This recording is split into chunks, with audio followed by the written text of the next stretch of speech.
নমস্কার। নহন্যাতে গ্রুপের পক্ষ থেকে আমাদের আজকের নিবেদন ফ্রেন্ড রিকোয়েস্ট। হ্যাঁ, ঠিকই শুনেছেন, অডিও স্টোরি ফ্রেন্ড রিকোয়েস্ট। ছোটবেলায় ঠাকুমার ঝুলি থেকে শুরু করে এখন বড়বেলায় ফোনে সানডে সাসপেন্স শোনা, দিদার কোলে মাথা রেখে গল্প শোনা থেকে রেডিওতে রোববার করে সানডে সাসপেন্স শুনতে চাই বা চাই, এইসবের মাঝেই আমাদের নহন্যাতে গ্রুপ নিজেদের অডিও স্টোরি নিয়ে আসছে। আমাদের আজকের নিবেদন ফ্রেন্ড রিকোয়েস্ট। হ্যাঁ ঠিক, ফ্রেন্ড রিকোয়েস্ট। আমাদের জীবনে সোশ্যাল মিডিয়ার আবির্ভাবের পর থেকেই ফ্রেন্ড রিকোয়েস্ট ব্যাপারটি খুবই সাধারণ জিনিস। হ্যাঁ, তবে এই সাধারণ জিনিসের মধ্যে দিয়ে আমরা নিজেদের অনেক পুরানো বন্ধু থেকে শুরু করে দূরে থাকা আত্মীয়দের সাথে কথা বলা এবং দেখা করা দুটোই করতে পারি। তবে এই ফ্রেন্ড রিকোয়েস্ট দ্বারা কি কোনোদিনও নিজেদের ফেলে আসা কোনো অধ্যায়কে খুঁজে পেয়েছেন? তবে আজকে আমাদের গল্প ফ্রেন্ড রিকোয়েস্টের নায়ক অর্কদীপ খুঁজে পেয়েছে তার হারিয়ে যাওয়া ভালোবাসাকে। তবে তা কী করে পেয়েছে সেটা জানতে হলে শুনুন আমাদের আজকের গল্প। ধন্যবাদ। আর যদি গল্পটি ভালো লাগে তবে লাইক, শেয়ার এবং কমেন্ট করবেন। ধন্যবাদ।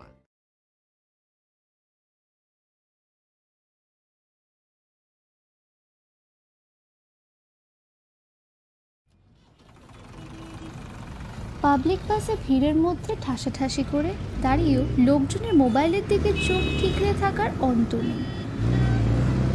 যারা বসে আছে তাদের তো কিছু অসুবিধা পোহাতে হয় না, অর্কও সেই বসে থাকা পাবলিকদের দলে হাঁ করে তাকিয়ে আছে মোবাইলের দিকে। আগ্রহের কেন্দ্র ফেসবুকের ফ্রেন্ড সাজেশন লিস্ট। এই লিস্টে অনেকেই চেনা আবার অনেকেই অচেনা, তবে চেনাদের বেশিরভাগকে সে ফ্রেন্ড রিকোয়েস্ট পাঠায় নিজের ফ্রেন্ড আর ফলোয়ার্স বাড়ানোর জন্য। বাকিটা যা টুকটাক কথাবার্তা হয় তাতে তার আগ্রহ ক্ষীণ। আর ভালো লাগে ফেসবুকে পোস্ট হওয়া সবার ছবিগুলো দেখতে, যার মাধ্যমে সে মোটামুটি সবার জীবনের কাহিনী পরপর হিসেব করে নিজের মনে সাজিয়ে নেয়। অর্ক চৌধুরী, বয়স 32, গায়ের রংটা একটু চাপা হলেও মানানসই, চেহারার গড়ন ঠিকঠাকই। বর্তমানে সে এক কর্পোরেট ব্যাংকে কর্মরত। অন্যদিকে কিছুদিন পর সে গাঁটছড়া বাঁধতে চলেছে তারই এক মহিলা সহকর্মীর সঙ্গে, নাম সুপ্রিয়া দেবনাথ। ছোট করে অর্ক সুপু বলে ডাকে। হ্যাঁ, লাভ ম্যারেজই বটে। তবে অর্কর নিজেরও মাঝে মাঝে অবাক লাগে যে হঠাৎ বন্ধুদের হাসি মশকারার তাড়নায় একটা মেয়েকে হঠাৎ সে বিয়ের প্রস্তাব দিয়ে দিল। সত্যি কেউ এতটাই ভালোবাসে সুপুকে? এই প্রশ্নটা বারবার অর্কর মনে এলে ওর মন একটাই অসন্তুষ্টজনক জবাব দেয়।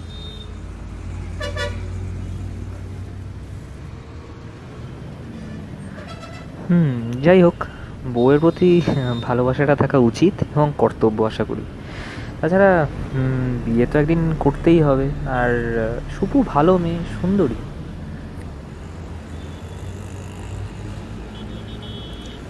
ফ্রেন্ড সাজেশনগুলো দেখতে দেখতে কন্ডাক্টরের হাঁকুনি।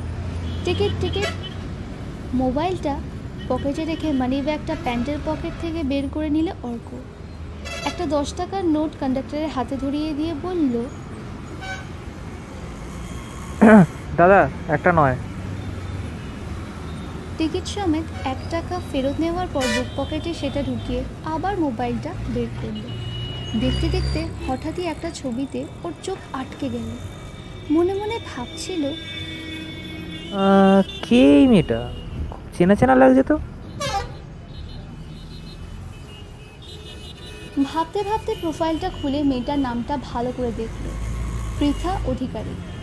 প্রোফাইল পিকচারটাও বড় করে দেখল, ও শ্রীতমার বেস্ট ফ্রেন্ড।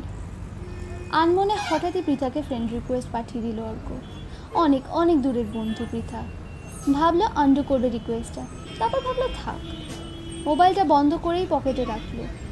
সবে জানলার দিকে যাবে হঠাৎ ফোনটা বেজে উঠল। বসের ফোন।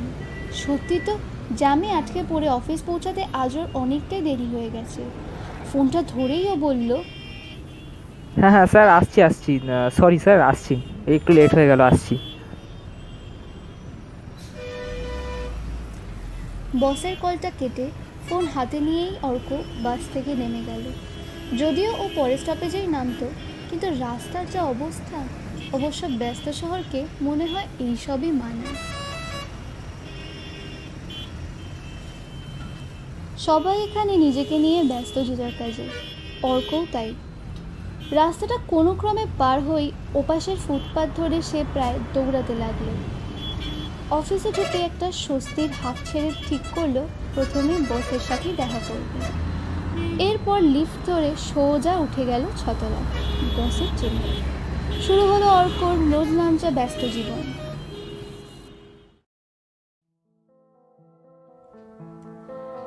সারাদিন অফিসে ইঁদুরের মতো ঘুরপাক খাওয়ার পর বাড়ি ফিরে এসে জামা কাপড় কিছু না খুলেই বিছানায় বিলীন হওয়াটাই তার স্বাভাবিক ধর্ম।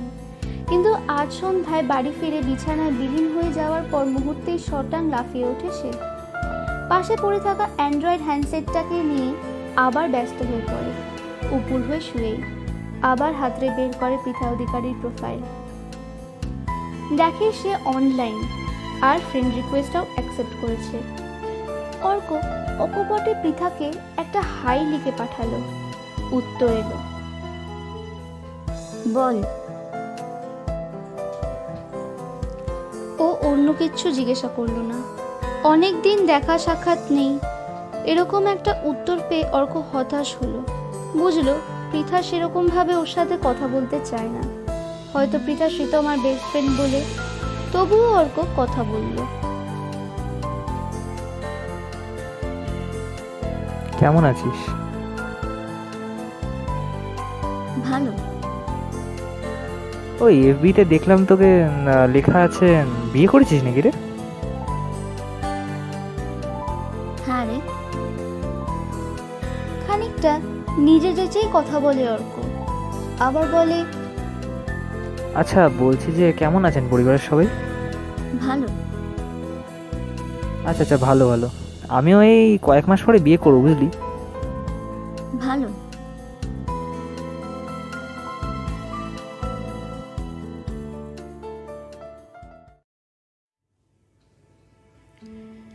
অর্কর পৃথার সঙ্গে কথা বলাই ক্রমশ দুষ্কর হয়ে যাচ্ছে। কথার পিঠে যদি কথা না আসে তবে একা একা কত বকা যায়। তাও আবার অর্কই কথা শুরু করে। আচ্ছা বলছি যে তুই ভালো আছিস তো রে? হ্যাঁ রে, আর তোর বন্ধুরা? ভালোই আছে। ও, সবার বিয়ে হয়ে গেছে রে? মোটামুটি। আচ্ছা বেশ। এখন কি করিস? নার্সিংয়ে আছি, R Tagore nursing home. Good. Husband কি করে? উনি একজন আর্কিটেক্ট। সত্যি বলতে অর্কর আসল উদ্দেশ্য একটা অন্য কথা জিজ্ঞাসা করা। শেষ পর্যন্ত আর পারল না, তাই বলেই ফেলল। শোন না, বলছি যে শ্রীতমা কোথায় আছে রে? কেমন আছে রে ও? বল না। পৃথা অনলাইন। মেসেজটা সিন করলো কিন্তু রিপ্লাই দিল না। অর্ক আবার জিজ্ঞাসা করল, হঠাৎ আমাকে জিজ্ঞেস করছিস কেন? না এমনি আর কি। একদিন দেখা করাবো খন ওর সঙ্গে, নিজেই দেখে নিস কেমন আছে। না না না থাক, আমি ওর সামনে যেতে চাই না রে। থাক থাক। কেন? ওকে আজ আর দেখতে ইচ্ছে করে না বুঝি? প্লিজ দেখ, তুই তো জানিস সব কিছু, এরকম কেন বলছিস? তারপরে কারণ তুই আজ ওর কাছে আর 5টা সাধারণ মানুষের মতোই। তাই আজ আর অভিমান করে নয়, হাসি মুখেই কথা বলবে তোর সাথে। হ্যাঁ, এই তো জানলাম আমায় ছাড়া ও বেশ ভালোই আছে। আমি আজকাল ওর কাছে যেছে, তাই না? ভুলতে না পারাটাই কি বেশি কষ্টকর ছিল না? আর তুইও তো এটাই চাইতিস, তাহলে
যা পেয়েছি না চাইতে, চেয়েও না ক্ষতিপূরণ, যা দিয়েছি না চাইতে, দিও না তার দাম, ভুলে যেও আমাকে।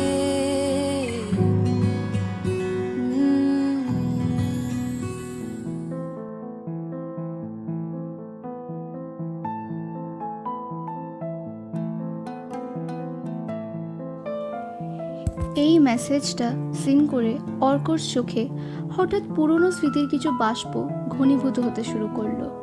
হঠাৎ ডাক এলো, বাবু খেতে আয়, 11টা বাজে।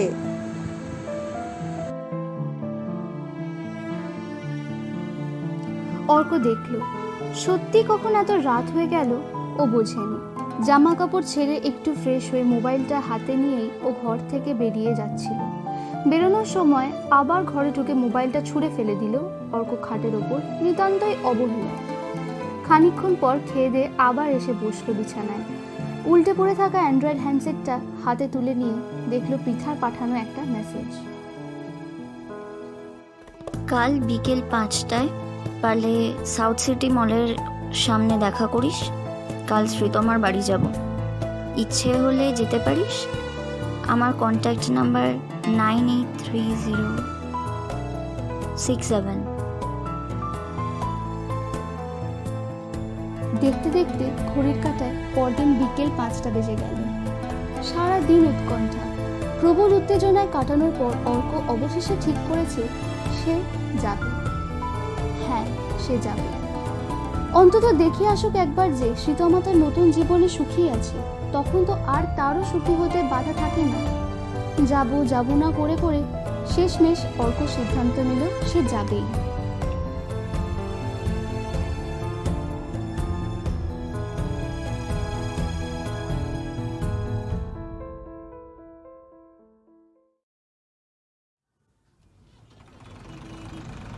পাঁচটায় সাউথ সিটি মলের সামনে অর্ককে দেখেও পৃথাও সত্যি খুব অবাক।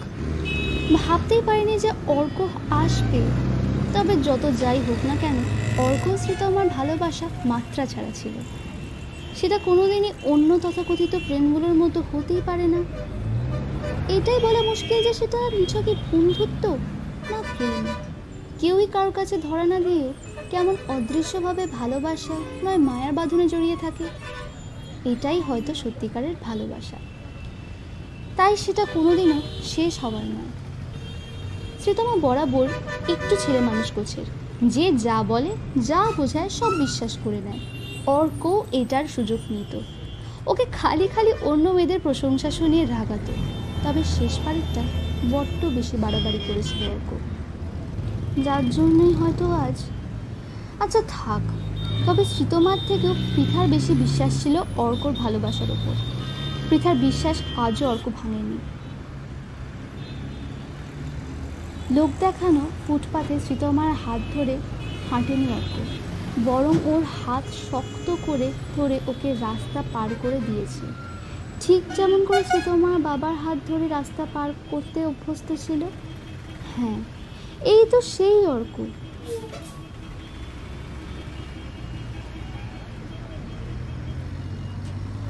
অর্ককে এগিয়ে আসতে দেখে পৃথাও ওর দিকে খানিকটা এগিয়ে গেল।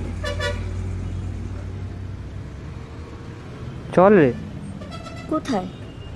আরে ওই তো শ্রীতমার বাড়ি, তো বলেছিলি না তুই আমায় নিয়ে যাবি। ও আচ্ছা। পৃথা সত্যি খুব অবাক। অর্ক কি একটুও বদলালো না? কথা কম বলা ওর স্বভাব ঠিকই, কিন্তু আজ পর্যন্ত ও পৃথার সঙ্গে শ্রীতমা ছাড়া অন্য কোনো বিষয়ে কথা বলেনি। আজও না। ওদের দুজনের এতদিন পর দেখা, কিছু তো জিজ্ঞাসা করা উচিত ছিল। কিন্তু যাই হোক, পৃথা বলল, হ্যাঁ চল। হ্যাঁ, আমি গাড়ি নিয়ে এসছি রে। ও আচ্ছা চল।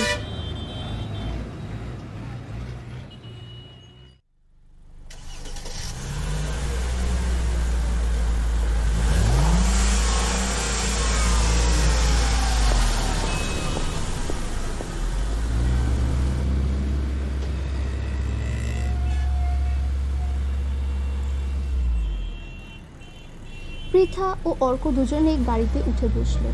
গাড়িটা স্টার্ট দেওয়ার আগে অর্ক সব জেনে নিল পৃথার কাছ থেকে, কোথায় যেতে হবে, কোন গলি, কত নম্বর বাড়ি ইত্যাদি। গাড়ির মধ্যে দুজনে চুপচাপ, কারো মুখে কোনো কথা নেই। পৃথার মাথায় অনেক কিছুই ঘুরপাক খাচ্ছে, কিন্তু সেটা ঠিক কি তা বলা মুশকিল। ও একবার অর্কর দিকে তাকাচ্ছে, একবার জানলার কাছ দিয়ে বাইরের দিকে। ওর কেমন যেন একটা অস্বস্তি হচ্ছে। অর্ক ব্যাপারটা লক্ষ্য করে পৃথাকে জিজ্ঞাসা করল,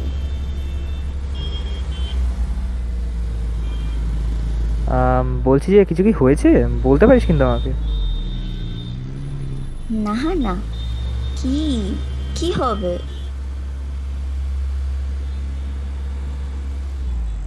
না, এমনি এমনি।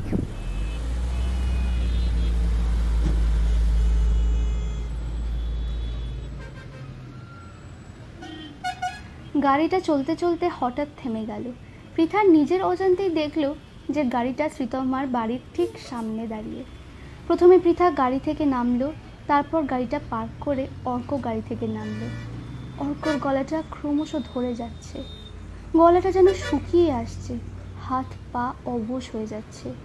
তার চোখ দেখতে চায় না নতুন শ্রীতমাকে, যে ওকেই ভুলে গিয়ে অনেক শুকিয়ে আছে এই নতুন বাড়িতে, হয়তো বা অন্য কারোর সাথে শুরু করেছে নতুন জীবন। অর্কর চোখে পুরনো স্মৃতিগুলো ভেসে উঠেছে, কেমন যেন সেই আবছা স্মৃতির মধ্যে স্পষ্ট করে উঠেছে সেই নিষ্পাপ হাসি। সব মেয়েদের ভিড়ে কাজলহীন ওই দুটো চোখের অদ্ভুত চাউনি, যেটা বারবার তার দিকে ঘুরে ঘুরে তাকায়। মনটা খুব শক্ত করে সামলে নিল অর্ক। পৃথার পিছন পিছন গেট খুলে হাজির হলো বাড়ির সদর দরজার সামনে।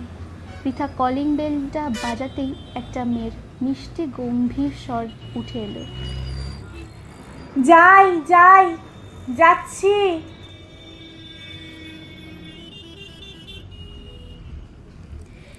অর্ক বুঝতে পারল বাড়ির দোতলা থেকে কাঠের তৈরি সিঁড়ি দিয়ে কেউ নিচে নেমে আসছে। ঘরের মধ্যে চারিদিকের আলোগুলো সব এক এক করে জ্বলে উঠছে।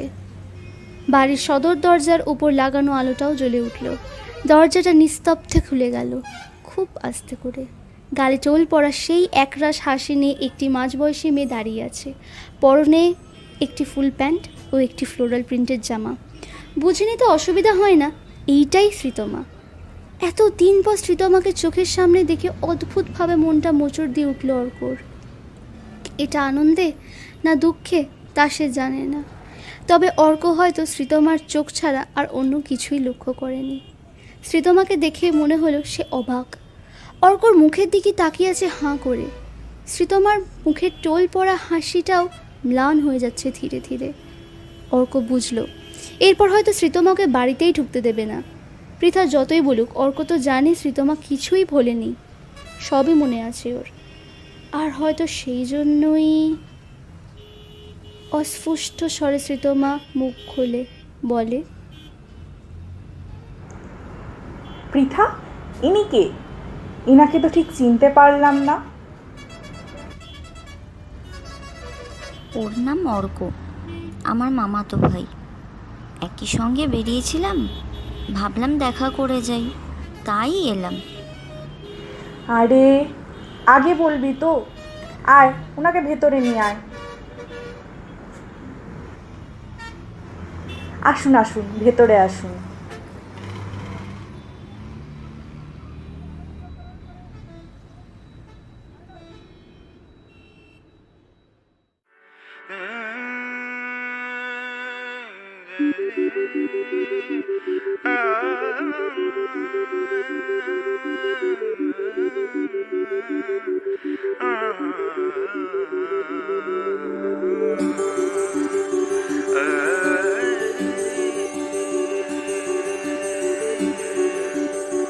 फिर ले आया दिल मजबूर, क्या कीजिए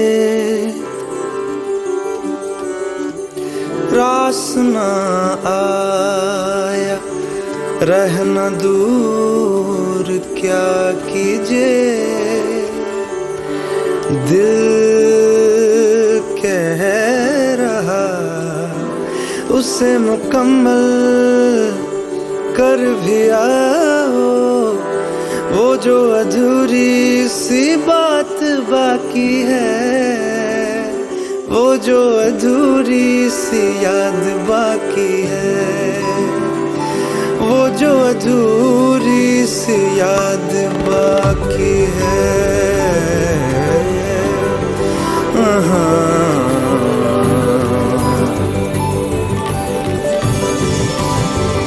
करते हैं हम आज कबूल, क्या कीजिए हो गई थी जो हमसे भूल, क्या कीजिए दिल कह रहा उसे मयस्सर कर भी आओ। वो जो दबी सी आस बाकी है, वो जो दबी सी आँच बाकी है, वो जो दबी सी आँच बाकी है।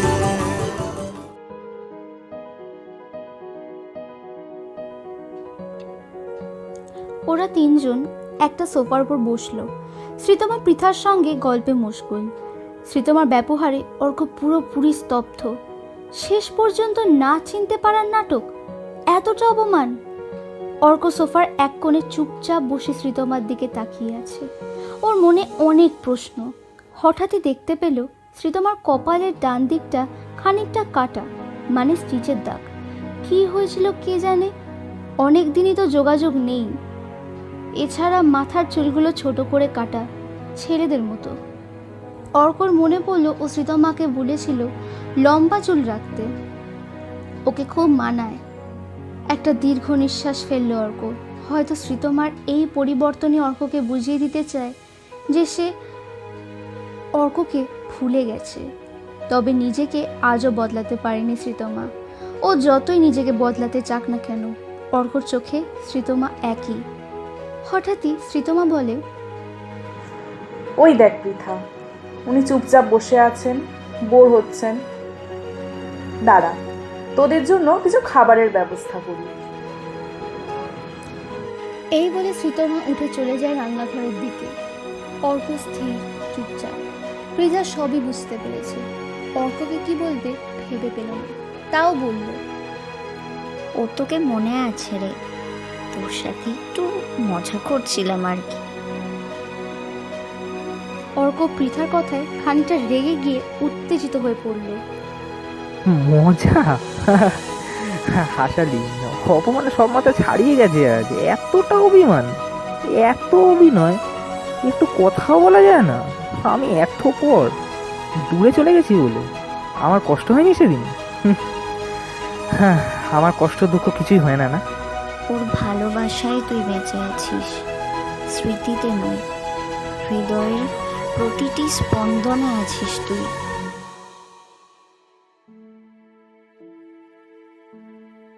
মানে এসব কি বলছিস? আমি কিছুই তো বুঝতে পারছি না। কি বলছিস বলতো?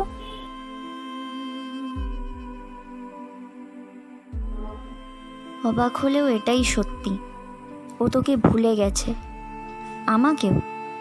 আমি আর ঠিক ওর বেস্ট ফ্রেন্ড নেই, শুধু ওর কাছের একজন।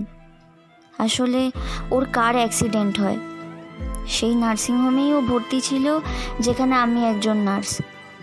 ওর সেবা করার দায়িত্ব আমার ওপরেই পড়ে। আমাদের মধ্যে তখনও খুব ভালো যোগাযোগ ছিল। একদিন যখন ওর ক্রিটিক্যাল অবস্থা থেকে বেরিয়ে সবে চোখ খুলল, তখন আমি ওর সামনে গেলাম, কিন্তু ও আমাকে চিনতেই পারল না। আমি তৎক্ষণাৎ সেটা ডাক্তারকে বললাম। চেক আপের পর উনি বললেন শ্রীতমার মেমারি লস হয়েছে। ওর বাবা মা অনেক আগেই দুর্ঘটনাস্থলে মারা যান। আস্তে আস্তে ওর জ্ঞান যখন ফিরল এবং যখনও মানসিকভাবে মোটামুটি সুস্থ, তখন দেখলাম ওর অনেক কিছুই মনে আছে, আবার অনেক কিছুই মনে নেই। এই মনে রাখাটা তো মাথার কাজ, আর অনেক রাতে যখন সত্যি সত্যি এই হৃদয়টা কথা বলতে থাকে, সে মানুষকে না জাগিয়েই স্বপ্ন দেখায়। আমি, তুই, বাকি যারা, তারা তো ওর ওই রাতটুকুর সঙ্গী। প্রথম দিকে এই স্বপ্নগুলো ওর বাস্তব জীবনে আগে ঘটে যাওয়া ঘটনা ভাবত। বারবারই ওর মনে তোর ওকে বলা সর্বশেষ কথাটা সেই একই রকম স্বরে বেজে উঠত।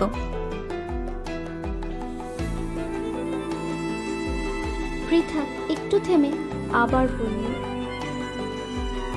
মনে পড়ে কি বলেছিলিস? মনে পড়ে ও ঠিক কতবার ক্ষমা চেয়েছিল তোর কাছে, তোর উপর বিনা কারণে রাগের জন্য? তোর করা ওই মজাটা যে ওর রাগের কারণ হবে তা তো তোর অজানা নয়। তাও তোর ইগোটাও ঠিক সেই সময় বড্ড বেড়ে গেল, তাই না? শুধু বাইরেটা দেখলি, ভেতরটা বুঝেও বুঝলি না। কত দিন, কত রাত ও গুমড়ে গুমড়ে কেঁদেছে, 1000 বার তোর হাতে পায়ে ধরেছে। তুই ঠিকই বলেছিলিস, ও ভালো স্টুডেন্ট, যাই হোক ও ভালো করবেই। সত্যি রে, খুব ভালো চাকরি পেয়েছিল। আর সেদিনও বলছিল যে তুই ওর চাকরির খবরটা শুনলে খুশি হতিস। এই আর কি, হয়তো একটু বেশি বলা হলো, তবু বলবো, মানুষ তো অনেক ভুল করে। ধরে নে এটাও ওই যে ছেলেবেলার ভুল, তাই না?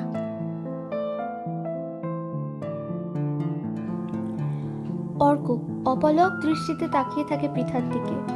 পৃথা মুখ ঘুরিয়ে চোখের জল সম্বরণ করে। অর্ক দুহাতে নিজের মাথাটা চেপে ধরল। মাথাটা নিচু করে বসে আছে অর্ক। মৃদুস্বরে ওর কানে ভেসে আসা সেই কাতর অনুনয় ক্রমে জোরালো হচ্ছে। ছেড়ে যাস না প্লিজ, প্লিজ।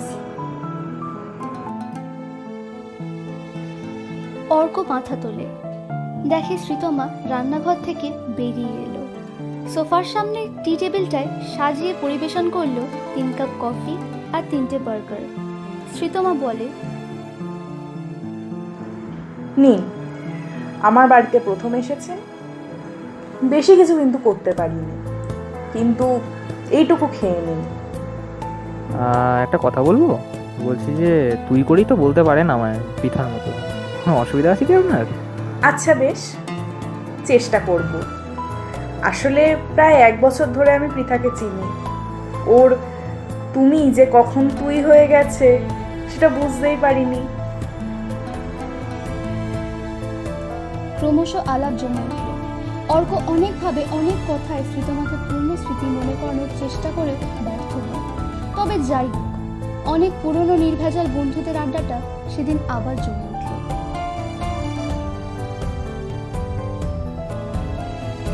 সময় গড়িয়ে ঘড়িতে এখন রাত 9:30। এবার আড্ডা শেষে ওঠার পালা। অর্ক আজ আবার নিজের মতো করে এই নতুন শ্রীতমাকে আপন করে নিয়েছে। পুরনো যা কিছু সে আর মনে করতেও চায় না, করাতেও চায় না। সত্যি তো, আজ আঙুলে আঙুল রাখলেও হাত ধরা বারণ।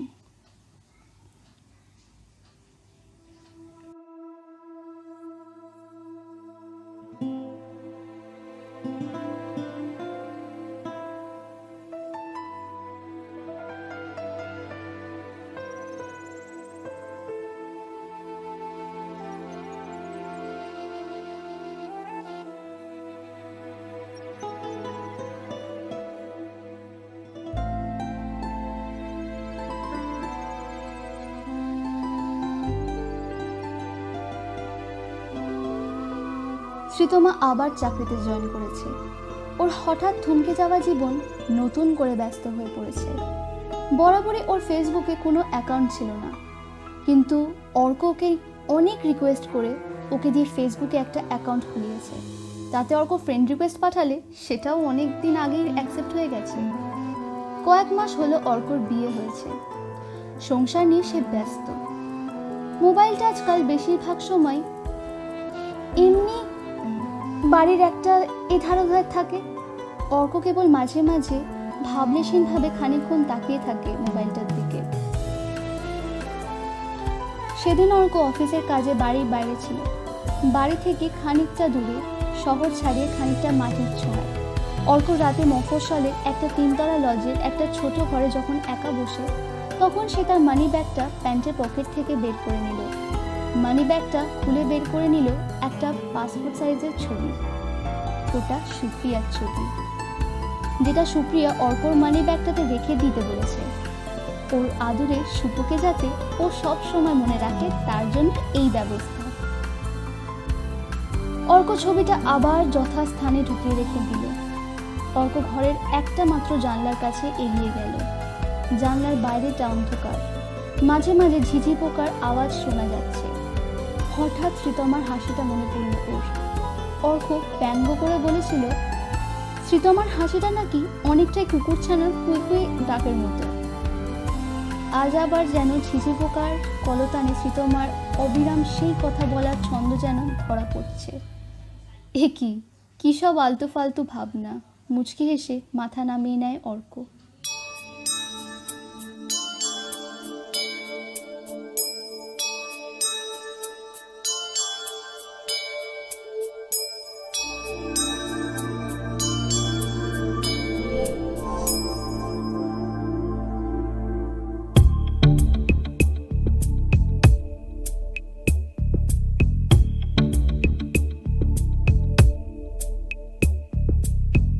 आवारापन बंजारापन एक खला है सीने में, हरदम हर पल बेचैनी है, कौन बला है सीने में।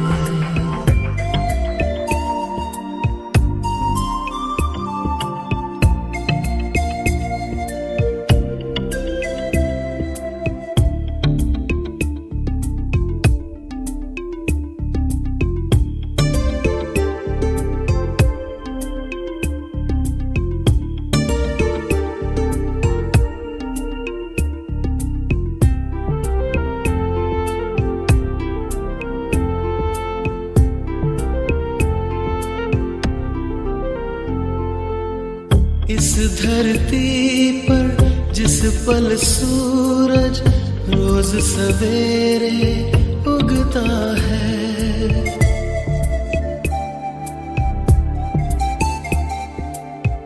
इस धरती पर जिस पल सूरज रोज सवेरे उगता है, अपने लिए तो ठीक उसी पल रोज ढला है सीने में। आवारापन बंजारापन एक खला है